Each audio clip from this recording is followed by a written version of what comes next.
Hello students, welcome back. मैं आपका स्वागत करती हूँ आसमा बैच में। तैयारी डॉक्टर बनने की तैयारी नीट की। तो जैसे कि आप जानते हैं, हम PYQs कर रहे थे टॉपिक वाइज, सब्जेक्ट वाइज। सो कुछ PYQs हमारे बच गए थे मॉर्फोलॉजी के।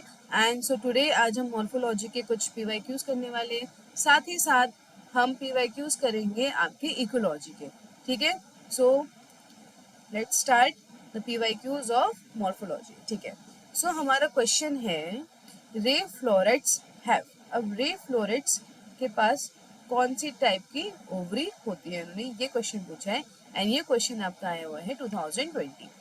ओके, सो जो रे फ्लोरेट्स होते हैं, रे फ्लोरेट्स ऑफ सनफ्लावर, उनके पास होती है इंफीरियर ओवरी। ओवरी जिसमें कि आपने देखा होगा, जो उनका ये ओवरी होती है यहाँ पे, एंड उसके ऊपर से आपके सारा मटेरियल जनरेट होता है, जर्मिनेट होता है। ठीक है, okay. So according to the question the correct answer is it is option number D. Clear? So the correct option is option number D.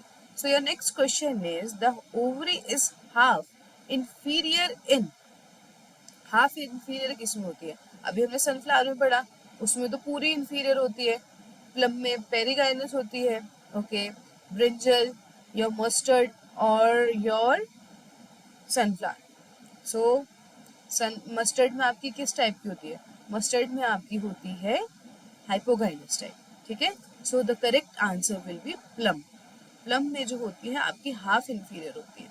Okay, तो दैट मीन्स ए प्लम जो है it is a perigynous flower. Okay, तो चलते हैं next question पे। तो उन्होंने पूछा है कोकोनट इज अ। ये क्वेश्चन आपका आया हुआ है 2017 में। उन्होंने पूछा है coconut is a berry, a nut, capsule और ड्रूप। तो we know that coconut is a drupe. इसके साथ साथ किस और फ्रूट का एग्जाम्पल आता है? So that is your mango, right? याद आया आपको? सो the correct answer is drupe. ठीक है, नेक्स्ट क्वेश्चन है आपका the morphology nature of the edible part of the coconut is cotyledon, endosperm, pericarp और पेरिस्पर्म। तो बताइए कौन सा? जो कोकोनट का एडिबल पार्ट होता है उसको बोला जाता है एंडोस्पर्म। ठीक है, कोकोनट के पास कितने एंडोस्पर्म होते हैं? उसके पास डबल एंडोस्पर्म होते हैं। एक होता है उसका जिसको हम बोलते हैं लिक्विड एंडोस्पर्म। ठीक है, वो लिक्विड होता है एंड सेलुलर होता है। जो उसमें पानी होता है ना, that is the another endosperm. Okay, so the correct answer is option number B. Okay, clear? आगे चलते हैं। So the term polyadelphilus is related to, किससे रिलेटेड होती है? डायंथस से, सॉरी, गाइनोशियम से, एंड्रोशियम से, कोरोला से या कैलिक्स से? किससे होती है रिलेटेड? तो the correct answer will B androecium. ठीक है, एंड्रोशियम से रिलेटेड होती है आपकी पॉलीएडेल्फियस। ठीक है, तो ये जो कंडीशन होती है ये क्या रिप्रेजेंट करती है? ये रिप्रेजेंट करती है एडिशन ऑफ द स्टेमन। ठीक है, एडिशन ऑफ द स्टेमन को रिप्रेजेंट करती है। और इस कंडीशन में क्या होता है, जो फ्लावर्स होते हैं they are fused by their filaments only to form many groups. ठीक है, और इसका क्या एग्जाम्पल होता है? इसका एग्जाम्पल है आपका सिट्रस।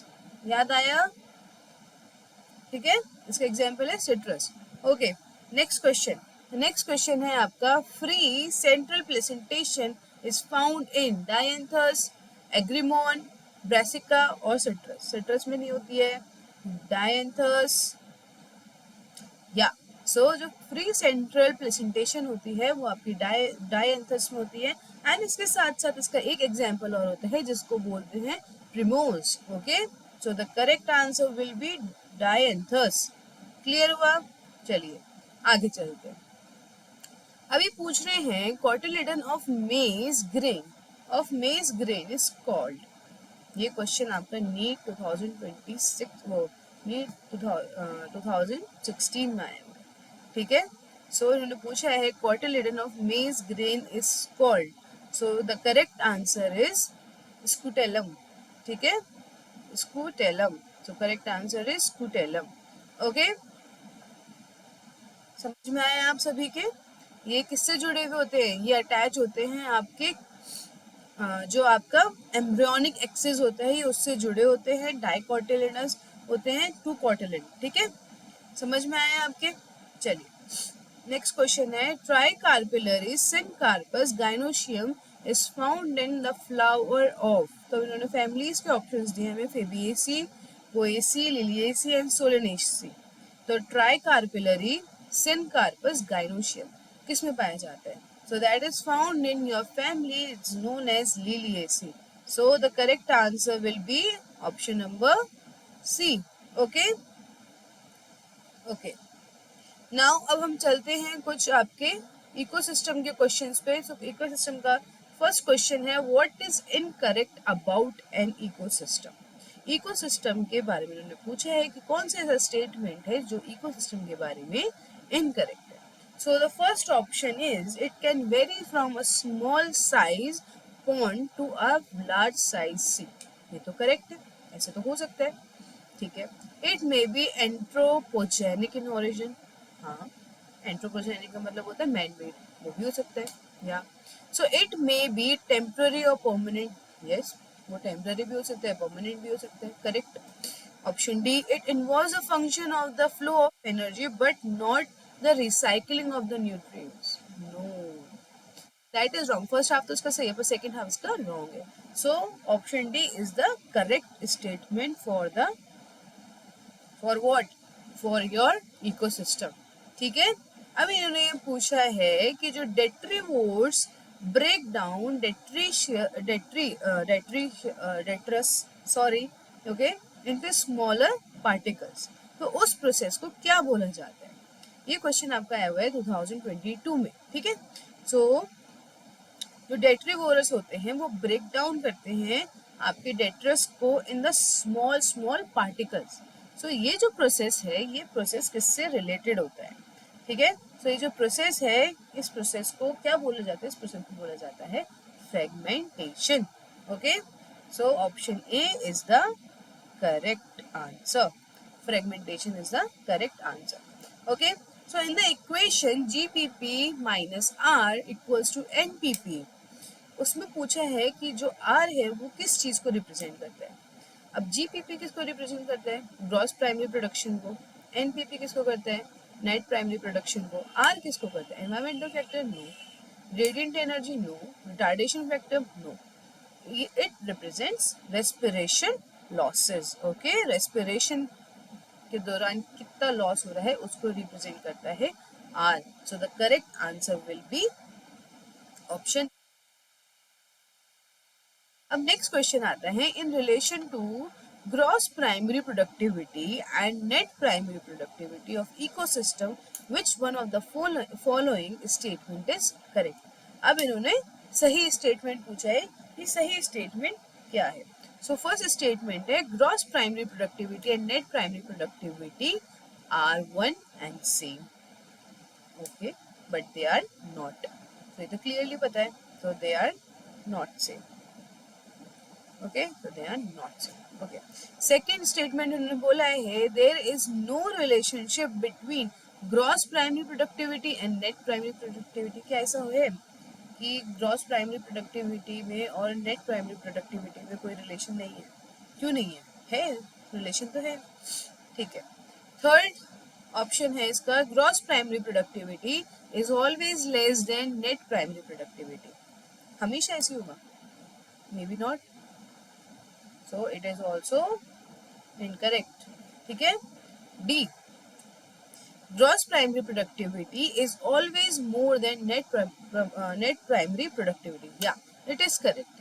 Gross primary productivity आपकी हर चीज को इंक्लूड करती है, नेट प्राइमरी प्रोडक्टिविटी हर चीज को इंक्लूड नहीं करती है। इसी वजह से जीपीपी आपका हमेशा ज्यादा होता है एनपीपी से। ठीक है, सो the correct option is option D. ठीक है, gross primary productivity is always more than net primary productivity. ठीक है, अब आते हैं आपका मैच द फॉलोइंग आता है। इसमें उन्होंने बोला है, match the trophic levels with their correct species examples in grassland ecosystem. ये क्वेश्चन आपका आया हुआ है नीट 2020 में। ओके, सो इन्होंने आपको ऑप्शन ए में दिया गया है फोर्थ ट्रॉपिक लेवल एंड उसका ऑप्शन 1 है crow, second trophic level vulture, first trophic level rabbit, third trophic level grass. Okay, so आपका अगर फर्स्ट ट्रॉफिक लेवल की बात करेंगे, सो फर्स्ट ट्रॉफिक लेवल क्या होगा? ट्रॉफिक लेवल क्या होगा आपका? फर्स्ट ट्रॉफिक लेवल आपका होगा ग्रास. ठीक है, क्लियर हुआ? ओके, फिर सेकेंड ट्रॉपिक लेवल क्या होगा आपका? Second trophic level will be your rabbit. Clear? Then third trophic level क्या होगा? थर्ड ट्रॉपिक लेवल होगा आपका, third trophic level will be your crow and the fourth will be your vulture. So according to these sequence the answer will be option B. Clear? Option B is the correct answer. बहुत easy question था ये तो. ठीक है, आगे चलते हैं. So next question is which ecosystem has the maximum biomass? अभी पूछ रहे हैं कि किस ecosystem के पास सबसे ज़्यादा biomass होता है. So options है आपकी grassland ecosystem, pond ecosystem, lake ecosystem या फॉरेस्ट इकोसिस्टम. सो सबसे ज़्यादा वैरायटी अगर हम इन ऑप्शंस के दौरान देखें तो किस में होती है? फॉरेस्ट में होती है. सबसे ज़्यादा डाइवर्सिटी किस में होती है? फॉरेस्ट में होती है. ठीक है, सो फॉरेस्ट के पास सबसे ज़्यादा बायोमास और हाई प्रोडक्टिव इकोसिस्टम होता है. ठीक है, सो the correct answer will B forest ecosystem. अब फॉरेस्ट इकोसिस्टम के साथ साथ और कौन से आपके वेरी हाई प्रोडक्टिव इकोसिस्टम्स होते हैं? आपका एक तो आता है tropical rain forest, tropical rain forest, correct. फिर आता है आपका कोरल कोरल रीफ. ठीक है, सो ये दो हैं जो आपके इकोसिस्टम, जो फॉरेस्ट का इकोसिस्टम है उसके साथ साथ इनमें भी सबसे ज़्यादा हाई प्रोडक्टिविटी होती है. सो आज का last question, the term ecosystem was coined bye, किसने दी थी इकोसिस्टम की टर्म? अर्नस्ट हैकेल ने, ओके, ई वॉर्मिंग ने, ई पी ओडम ने और ए जी टेंसले ने. सो किसने दी थी? So the term ecosystem was given by A G Tansley. ठीक है, सर ऑर्थर जॉर्ज टेंसले जो कि एक इंग्लिश बोटैनिस्ट थे. ठीक है, उन्होंने टर्म दी थी इकोसिस्टम की. सो option D is the correct answer.